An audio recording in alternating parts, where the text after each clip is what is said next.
சிவகுமாரின் March, April, மே அடுத்து வரக்கூடிய 3 மாத கோடை வானிலை எப்படி இருக்கும்? வெயில் எப்படி இருக்கும்? கோடை நிகழ்வுகள் எப்படி இருக்கும்? மழைப்பொழிவு எப்படி அமையும்? நிகழ்வுகள் காரணமாக வெப்பம் உங்கள் மாவட்டத்திற்கு வானிலை எப்படி அமையும் என்பதை பார்ப்போம்.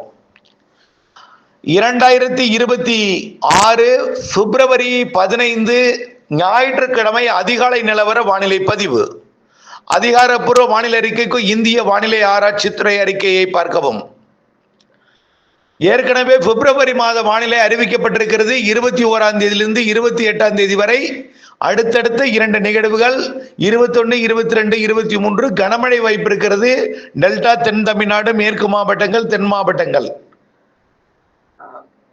இந்த நிலையில பிப்ரவரி 28 வரை அடுத்தடுத்த 2 நிகழ்வுகள் மழை பொழிவை கொடுக்க போகிற நிலையில மார்ச், ஏப்ரல், மே எப்படி இருக்கும் என்பதை பார்ப்போம். பிப்ரவரி இறுதி வார நிகழ்வுக்கு பிறகு மார்ச் 8ஆம் தேதியிலிருந்து 20, 21ஆம் தேதி வரைக்கும் 18ஆம் தேதி வரைக்கும் உறுதியாக, அதாவது 10ஆம் தேதி வாக்கில் ஒன்றும் 15, 18 தேதி வாக்கில் ஒன்றும் 2 அடுத்தடுத்த நிகழ்வுகள் காத்திருக்கு.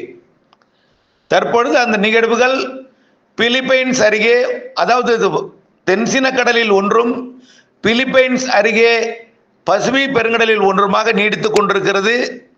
அது மேற்கு நோக்கி நகர்ந்து வங்கக்கடலுக்கு வந்த பிறகு தீவிரமடைந்து மழைப்பொழிவை கொடுக்கும். மார்ச்சில் 2 நிகழ்வுகள் இருக்கிறது என்று நீண்ட கால அறிக்கையில் சொல்லியிருக்கிறோம். மார்ச் 2வது மற்றும் 3வது வாரத்தில் அதை எதிர்பார்க்கலாம். 8ஆம் தேதியிலிருந்து இல்லை 7ஆம் தேதியிலிருந்து 19ஆம் தேதி வரை உள்ள நாட்களில் எதிர்பார்க்கலாம். ஆகவே அடுத்தடுத்த 2 நிகழ்வுகள் அந்த காலத்தில் மழை அமைப்பை கொடுக்கும். ஒன்று நிச்சயமாக கொடுக்கும். அது 15லிருந்து 19 வரை, 13க்கு மேல் 19க்கு இடைப்பட்ட காலத்தில் அந்த வலுவான நிகழ்வு அமையும் என்று எதிர்பார்க்கப்படுகிறது. இப்போ அறுவடை இந்த பிப்ரவரி 19க்குள் உங்களுடைய அறுவடை பணியை முடித்துக் கொள்ளணும்னு சொல்லிட்டு இருக்கோம். முதிர்ந்த நெல் தானியங்களை 20ஆம் தேதி தொடங்கும் மழை வரக்கூடிய 23ஆம் தேதி வரை வலுத்திருந்தாலும் அவ்வப்பொழுது ஆங்காங்கே மழைப்பொழிவை கொடுக்கக்கூடிய வானிலை இந்த மாத இறுதி வரை இருக்குன்னு சொல்லியிருக்கிற நிலையில மார்ச் 1ஆம் தேதி 2ஆம் தேதி கூட தூறல் வானிலை காணப்படும். ஏன்னா இந்த மாத இறுதி நிகழ்வு 2வது நிகழ்வு விலகுவதற்கு கொஞ்சம் தாமதம் எடுத்துக்கொள்ளும். அதனால மார்ச் 2ஆம் தேதி வரை கூட மழை இருக்கும். ஆனால் பெரும்பாலான இடங்கள்ல குழப்ப வானிலை நிலவும். சில இடங்கள்ல தான் மழை இருக்கும். மழைன்னு வலுத்த மழைன்னா 20, 21, 20 தொடக்கம் 21, 22, 23 தான் வலுத்த மழை. அதுக்கப்புறம் மழை இருக்கும். ஆங்காங்கே இருந்து கொண்டிருக்கும். ஆந்திர, கர்நாடக எல்லையோரம் ஆந்திர பகுதிக்கும் மழை பொழிவை கொடுக்கும். அதுக்கப்புறம் மார்ச் 2க்கு அப்புறம் நீங்க அறுவடை பணியை திட்டமிடணும். வானிலை அப்டேட்ஸோட இணைந்திருங்க. இந்த மாத இறுதி 27, 28 கூட உங்களுக்கு வாய்ப்பு அமையும். வடக்கே பெய்யும். அப்ப இங்க தெற்கே டெல்டாவிற்கெல்லாம் ஒரு இடைவெளி கொடுக்கலாம். ஆகவே அந்த நாட்களோட வானிலை அறிக்கையோட இணைந்திருந்து அறுவடை பணியை திட்டமிட்டுக் கொள்ளணும். அதே போல வானிலை அறியாமல் வெயில் அடிக்கிறது என்ற அறுவடை பணியை நீங்கள் தொடங்கக்கூடாது. காரணம், காலையில் வெயில் அடிக்கலாம், திடீர்னு 12 மணிக்கு மேகம் உருவாகும். ஆகவே வானிலை அறிக்கையோட இணைந்திருந்து தான் நீங்கள் அறுவடை பணியை மேற்கொள்ள வேண்டும். ஏனென்றால் இப்பொழுது எல்லாமே அறுவடை காலமாக இருக்கிறது. எல்லா மாவட்டங்களுக்குமே குடிமங்கலம் பகுதியில் மக்காச்சோள அறுவடை நடைபெற்று கொண்டிருப்பதாக அங்கிருந்து வினாக்கள் வந்திருக்கிறது. புகையிலை அறுவடை எடப்பாடி சுற்றுவட்டார பகுதியில் புகையிலை அறுவடை நடைபெற்று கொண்டிருக்கிறது. அதை மரங்களை வெட்டி உலர்த்துதல், காய வைக்கிறது. மழை பெஞ்சா ரொம்ப சேதமடைஞ்சிரும். ஆகவே அதனால புகையிலை அறுவடை நடைபெற்றிருக்கு. அதனால எப்போ இடைவெளி கிடைக்கும், எப்போ ஒரு வார வெயில், இவையெல்லாம் அறிந்துதான் நீங்கள் அதை உலர்த்த வேண்டும். அது வரைக்கும் மரம் அப்படியே இருந்தா கூட பிரச்சனை இல்லை. வெட்டி தரையில போட்டா தண்ணி இல்லாம இருக்கணும், மண்ணும் சேராகிடும். ஆகவே அதையும் கவனத்தில் கொள்ள வேண்டும். அதே போல விதைப்பு பணி நிறைய பேர் பண்ணிட்டு இருக்கீங்க. அறுவடை பணி முடிச்சு எள்ளு விதைக்கிறீங்க, உளுந்து விதைக்கிறீங்க. அப்ப நீர் தேங்கி இருந்தால் முளைப்பு திறன் பாதிக்கும். சில பேர் நிலக்கடலையும் இன்னும் விதைக்கிறீங்க சில பேர். ஆகவே வானிலை அறிக்கையோட இணைந்திருக்கணும். 21, 22, 23 மழை உறுதி. அதுக்கு அடுத்தடுத்த நாள் வடகடலோரம் ஆந்திர எல்லையோரத்திற்கு அது எடுத்து செல்லக்கூடிய அடுத்த நிகழ்வு இருக்கிறது. மார்ச் 2ல இருந்து இடைவெளி கிடைக்க போகிறது என்கின்ற அறிக்கையை சொல்வதற்கு தான் இதை அறிவிக்கிறேன். மார்ச் 2ல இருந்து 7ஆம் தேதி வரை இடைவெளி, 8 கூட இடைவெளி இருக்கலாம், 12 வரை கூட இடைவெளி இருக்கலாம். அடுத்து 2வதாக வரக்கூடிய நிகழ்வு தான் வலு. முதல்ல வரக்கூடிய நிகழ்வு எப்படி நம்ம 18ஆம் தேதி ஒன்று எதிர்பார்த்திருந்தோம், பிப்ரவரி 18 ஒன்று எதிர்பார்த்திருந்தோம், அது அடுத்த நிகழ்வோட இணைந்து வரப்போகுதுன்னு சொல்லிட்டு இருக்குமோ அதே போலதான் 15 ஒன்று 14 13 14 ஒன்று எதிர்பார்த்தோம், அது தூரலை கொடுத்தது, அது 18ஆம் தேதி நிகழ்வோடு இணைகிறது, அது நெருங்கி வந்து மழை பொழிவு கொடுக்கும் போதுதான் அடுத்த நிகழ்வோடு இணைகிறது. அதே போல ஒரு நிகழ்வு இன்றோட நிகழ்வோடு இணைந்தால் 2வதாக வருவது நிகழ்வு வலுவாக இருக்கும். அப்படிதான் நம்ம சொல்றோம். ஆக அடுத்தடுத்த 2 நிகழ்வு 2வது வாரத்தில் ஒன்று 3வது வாரத்தில் ஒன்று இருப்பது உறுதி. அது 3வது வாரம் இணைந்து வரலாம், அல்லது 2வது 3வது வாரமும் தனித்தனியாக வரலாம். ஆகவே அதுல மழை வானிலை இருக்கு. அப்போ திட்டமிடுதல் என்பது அவசியம். 2ஆம் தேதியிலிருந்து 8ஆம் தேதிக்குள் உங்கள் அறுவடை பணியை திட்டமிட வேணும். அப்போ வானிலை அறிக்கை கேட்டுதான் திட்டமிடணும். இன்றைக்கே நம்ம 2ஆம் தேதிக்கு பிக்ஸ் பண்ணக்கூடாது. 2ஆம் தேதி எப்படி இருக்கும், 3ஆம் தேதி எப்படி இருக்கும், 8ஆம் தேதி வரை எப்படி இருக்கும், 7ஆம் தேதி எப்படி இருக்கும், எல்லாம் அறிந்து நீங்கள் அறுவடைக்கு திட்டமிட வேண்டும். அடுத்தபடியா மார்ச் 2வது வாரம் மழை உறுதி அப்படின்னு நம்ம இதுவரைக்கும் சொல்லல. 3வது வார நிகழ்வோட இணைந்து கூட வரலாம். ஆனால் மார்ச்சில் 2ல் 1 உறுதின்னு சொல்லிட்டு இருக்கோம். ஓகேங்களா? சரி, வெயில் எப்படி இருக்கும்? வெயில் கடந்த 2 நாளா எப்படி இருந்துச்சு? நேற்றைக்கு முன்தினம் கொஞ்சம் வலுவான வெயில் இருந்துச்சு, ஆனால் நேற்றைக்கு கொஞ்சம் வலு குறைந்து இருந்துச்சு. ஒரு பொதுவா வடகிழக்குல இருந்து கடல்ல இருந்து காத்து வருது. காத்து இருக்கும் பொழுது தெற்கு பார்த்து ஒரு வீடு இருந்துன்னு வச்சுங்களேன், அதுக்கு வெயில் பெருசா தெரியாது, இதமான வெப்பநிலை இருக்கும், காற்று இருக்கும். வடக்கு நோக்கி ஒரு வீடு இருந்ததுன்னா அந்த வெயில் அவ்வளவா தெரியாது, காற்று இருக்கும். தெற்கு நோக்கி ஒரு வீடு இருக்குன்னு வச்சுங்களேன், அவங்களுக்கு காத்தடிக்காது, வெயில் அதிகமா தெரியும். வெயில் எப்படி அமையும்? எதிர்த்தாப்புல ரோடு இருக்கா, அனலா தான் இருக்கும். மரம் இருக்கா, வெயில் தெரியாது. ஆனால் ஒட்டுமொத்தமா டெம்பரேச்சரை பார்த்தீங்கன்னா 30 டிகிரிக்குள்ளதான் இருக்கும். ஆனால் பார்க்கும் பொழுது ஏதோ 100 டிகிரி வெப்பம் உயர்ந்தது போல தெரியும். ஆனால் 30 32 டிகிரிக்கு மேல இப்பொழுதைக்கு வெப்பம் உயராது.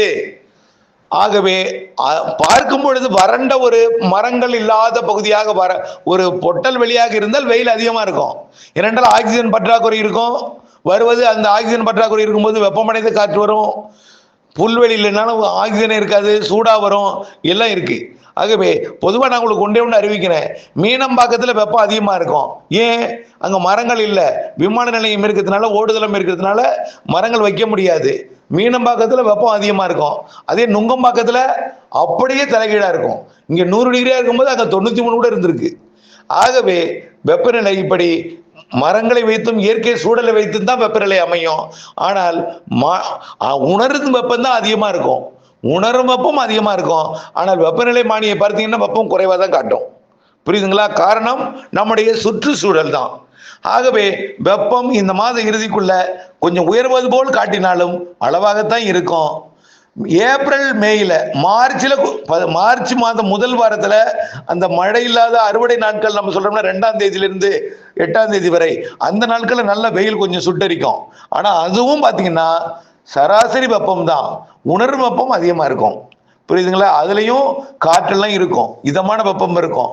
நிகழ்வு விலகி போயிட்டுன்னு வச்சுங்களேன், அப்போ அந்த காற்று வந்து கட்டுப்படுத்தி வேற பக்கம் போயிருக்கும். அப்போ என்ன ஆகும்? அந்த வடகிழக்கு காற்று வராது. தென்கிழக்கே ஒரு நிகழ்வு போயிட்டுன்னா தமிழ்நாடு ஊடாக காற்று ஊடுருவி போகும். ஒரு லட்சத்தை விட்ட மாலத்தை விட்ட ஒரு நிகழ்வு இருந்துன்னா தமிழ்நாடு ஊடாக வடகிழக்கு காற்று கிழக்கு காற்று ஊடுருவும் போது வெப்பம் தெரியாது. ஆக எப்பொழுதுமே கடல் காற்று நுழைந்தால் வெப்பம் தெரியாது, கடற்காற்று திசை மாறி இருந்தால் அப்போ வெப்பம் உணரப்படும். அதுதான். ஆகவே உணர்வு வெப்பம் தான் அதிகமா இருக்கும், வெப்பம் சராசரியா தான் இருக்கும். அதே போல ஏப்ரல் மேல கொஞ்சம் வெப்பம் அதிகரித்திருக்கும், நிகழ்வு இருக்கும். வெப்பம் அதிகரித்திருந்தாலும் 104 டிகிரிக்கு மேல போக வாய்ப்பில்லை. கடந்த ஆண்டு போல் நினைச்சிங்கன்னு சொல்றேன். கடந்த 2 ஆண்டுகளுக்கு முன்பு பெரிய அனல் காற்று வீசியது நினைவிருக்கலாம். ஈரோடெல்லாம் கடுமையா சுட்டரித்ததெல்லாம், வரலாறு படைத்ததெல்லாம் நினைவிருக்கலாம். அப்படிப்பட்ட வெப்பம் இருக்காது. 102 103 104 வரைக்கும் போகும். எப்பயாவது ஒரு நாள் 105 போகுமே தவிர இதற்கு மேல் போக வாய்ப்பில்லை.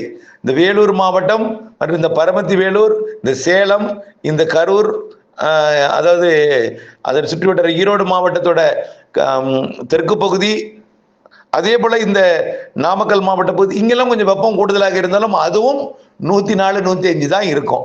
அதிகபட்ச வெப்பநிலை சொல்றது ஏப்ரல் மேல. ஏப்ரல் மேல. அதனால அச்சப்பட வேண்டாம்.